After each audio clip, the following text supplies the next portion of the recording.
அனைத்து நல்லுள்ளங்களுக்கும் வணக்கம். நான் ஆர்கே பேசுகிறேன். விக்மோசமோட நெக்ஸ்ட் சேனல் வழக்கமாக உலக செய்திகள்.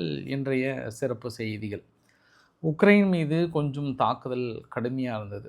ஏன்னா திடீர்னு ஜெலன்ஸ்கி எப்போல்லாம் நாட்டை விட்டு கிளம்புறாரோ அப்போல்லாம் ரஷ்யா கடுமையான தாக்குதல் நடத்துகிறது ஒரு குற்றச்சாட்டையும் தாண்டி அமெரிக்கா அமைதி பேச்சுவார்த்தையில் கிட்டத்தட்ட சக்ஸஸ்ன்ற மாதிரி சொல்லப்படுகிற இந்த சமயத்தில் மீண்டும் கடுமையான தாக்குதல்கள், அதை தாண்டி சுற்றி இருக்கக்கூடிய அரசியல் நிலவரங்கள் அனைத்தும் ஒருங்கிணைந்த தகவலாக ஷார்ட்டாக பார்த்துடலாம். ஸோ வீடியோக்குள்ள போகிறதுக்கு முன்பு நீங்கள் நம்ம சேனலை சப்ஸ்கிரைப் பண்ணலாம், சப்ஸ்கிரைப் பண்ணிட்டு வாங்க. மறக்காம பெல் பட்டன் கிளிக் பண்ணி ஆல் ஆப்ஷன்ஸ் கொடுங்க. வீடியோக்குள்ள போகலாம்.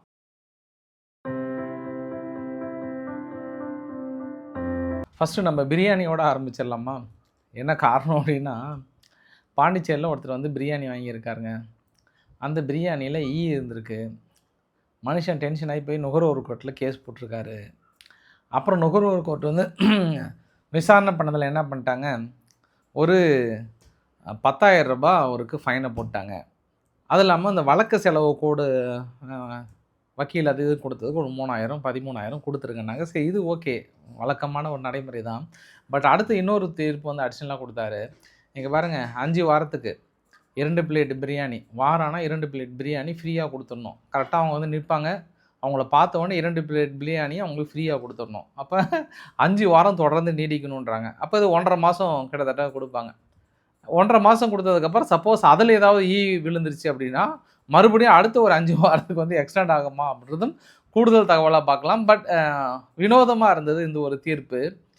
5 வாரத்துக்கு 2 நாள் ஃப்ரீ பிரியாணியும் கொடுக்குறாங்க அப்படின்னா பாருங்களேன், நல்லா தான் இருக்குது ஆஃபர் இல்லை? இதுக்கப்புறம் நுகர்வோர் கோர்ட்டு எங்கனாலும் தேடி போய் பிடிச்சிட வேண்டியதான் அப்படின்னு நினச்சேன் நான். சரி, நான் இன்னொரு தகவலையும் உங்ககிட்ட சொல்லிடுறேன். நான் ஆக்சுவலாக 2024 டிசம்பரில் மாஸ்கோவிலிருந்து வடகொரியாவுக்கு சம்திங், அதாவது அணு ஆயுத உலைகளுக்கு தேவையான சம்திங் டர்பைன் மாதிரி கொண்டு வந்ததாகவும், அது சம்திங் யாரோ தாக்கல் நடத்திட்டாங்க. அது வழக்கமாக நேட்டோ நாடுகள் தான் தாக்கல் நடத்தின மாதிரி சொன்னாங்க விசாரணையில்.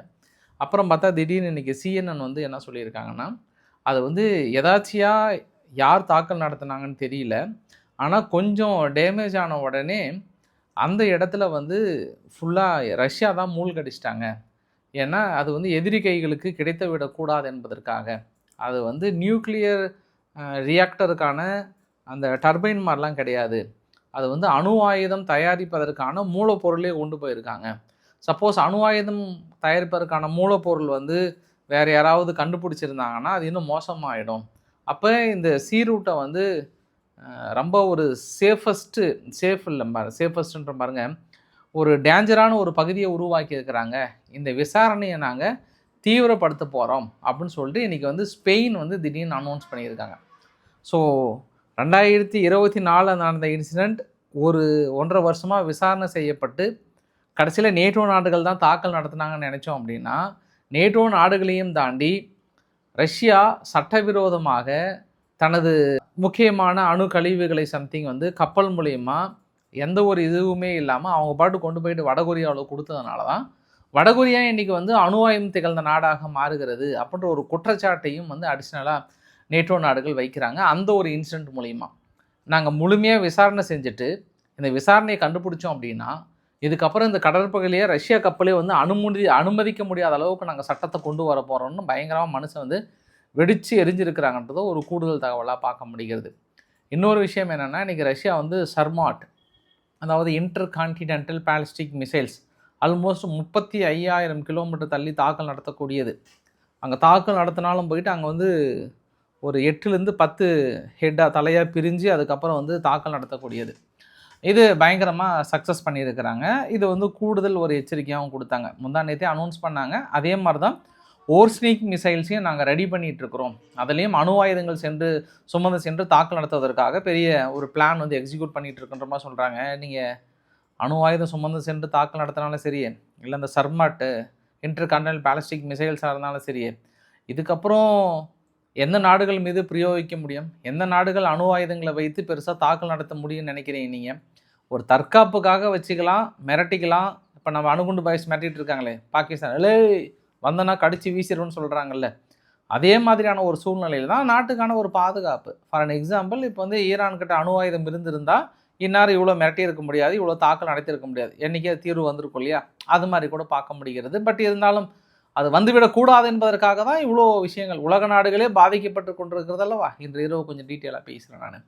ஜெலன்ஸ்கி வந்து ரொமானியா போகிறாரு. ரொமானியா போயிட்டு அங்கே வந்து 9th சம்மிட் ஒன்று நடக்குது. ஏன்னா அடுத்த கட்ட பேச்சுவார்த்தை, அதாவது ரஷ்யா உக்ரைன் அமைதி பேச்சுவார்த்தை கிட்டத்தட்ட நெருங்க போகுதுன்னு தெரிஞ்ச உடனே ரோமானியாவில் வந்து அர்ஜென்ட் சம்மிட் ஒன்று, ஒரு 90 பில்லியனுக்கு மேலே லோன் கொடுக்குறாங்க. அது இல்லாமல் எந்த பகுதியிலும் விட்டு கொடுக்கக்கூடாது என்பதற்கான அடுத்தடுத்த ஒரு மூவ். அந்த மூவில் வந்து ஜெலன்ஸ்கி வந்து ஒரு வார்த்தை சொல்கிறாரு, தொடர்ந்து நாங்கள் அமெரிக்கா பக்கபலமாக தான் இருக்கோம், அமெரிக்கா எங்களுக்கு உதவிட்டு தான் இருக்குது. இன்றைக்கி கூட அமெரிக்காவுடைய வீரர்கள் எங்ககிட்ட வந்து முன்களத்தில் எப்படி போரிடுறதுன்னு பயிற்சி எடுத்துகிட்டு இருக்காங்க. உலகத்துக்கே நாங்கள் மாதிரியாக இருக்கும். நேற்று வந்து பீட்டர் எக்ஸத் அவர்கள் பேசினார். பீட்டர் எக்ஸத் அவர்கள் பேசும்போது இந்த ஒரு வார்த்தையும் சொல்கிறார், ஆமாம் இந்த மாதிரி எங்கள் வீரர்கள் வந்து இந்த ட்ரோன் தாக்குதலும் மற்ற தாக்குதலும் எப்படி சமாளிப்பது என்பதற்கு நாங்கள் முன்களத்தில் பயிற்சி எடுக்கிறது கூட அனுப்பியிருக்கோம் அப்படின்ற ஒரு வார்த்தையை வந்து மனுஷன் ரொமானியாவில் போயிட்டு ரொம்ப தீர்க்கமாக பேசுகிறாரு.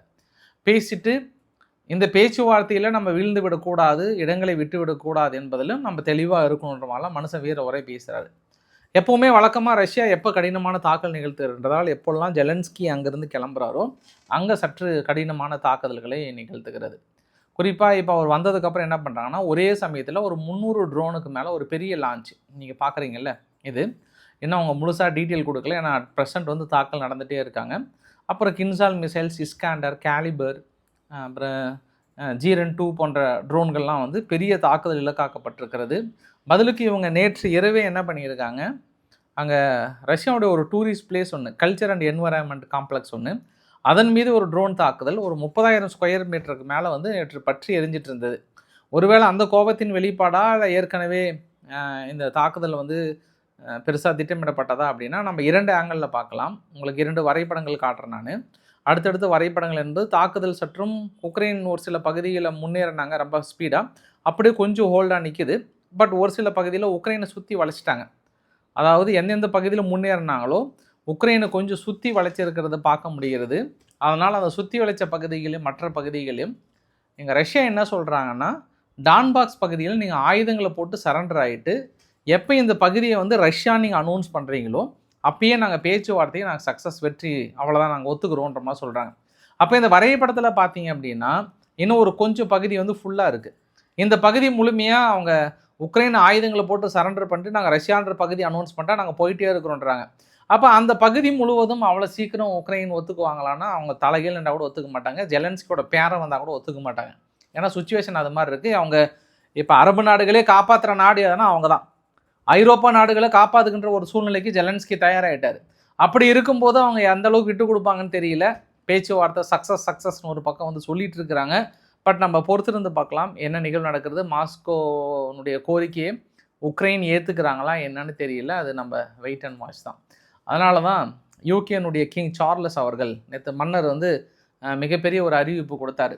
இந்த அறிவிப்பு வந்து யூகே இதுக்கப்புறம் செல்ஃப் சஃபிஷியண்ட்டாக மாறணும், இது ஒரு மன்னரின் உத்தரவாக கூட எடுத்துக்கலாம். ஏன்னா நம்ம இன்னுமே நேட்டோ நாடுகள் நம்பி இருக்கிற ஒரு சூழ்நிலை இருக்குது.